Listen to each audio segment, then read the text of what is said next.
Die Rosi sagt dann Sascha zu, dass irgendwann einmal mit ihm auf Afrika runterfliegt. Der Chris schmeißt seinen Vater die Brocken hin und möchte sich einen anderen Lehrplatz suchen. Aber am Ende bleibt er nachher da wieder bei ihm. Der Gerstl möchte mit Yoga Weiber aufreißen und Leni bringt ihm ein bisschen etwas bei. Aber von denen kriegt er dann so einen sakrischen Muskelkater, dass ihm alles wieder vergeht.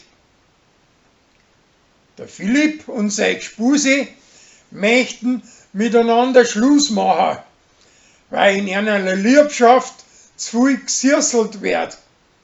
Aber ohne das Schön taugt sie ihm besser und sie bleiben zusammen. Kathi möchte ein Beutel von ihrer Selm um 50 Jahre älter machen und hängt das als Netz ein zum Mannsbilderfanger. Und der Sarah, sein preisischer Runke, beißt an. Auf das Aufe lasst die ganze Gaudi wieder platzen.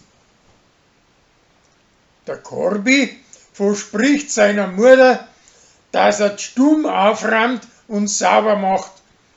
Aber samt dem stinkt's alle nur ganz abscheulich.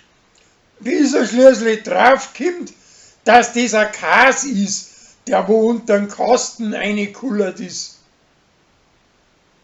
Der Sascha ruckt mit der Rosi zusammen, weil die auf der Seite vom Gschwindner steht, der wo haufenweise kleine Biberl umbringt, weil sie das Aufziehen nicht auszahlt.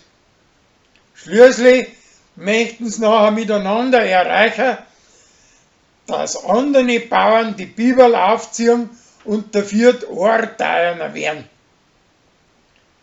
Wegen der gleichen Geschichte ruckt der Gregor mit seiner preisischen Stieftochter zusammen, weil es für die Biberl freche Sprich an die Wand schmiert und ein Gschwindner und die Rosi Mörder heißt und sie von ihm nicht daheim einsperren lässt und ihm fürhält, dass er nicht ihrer Vater ist.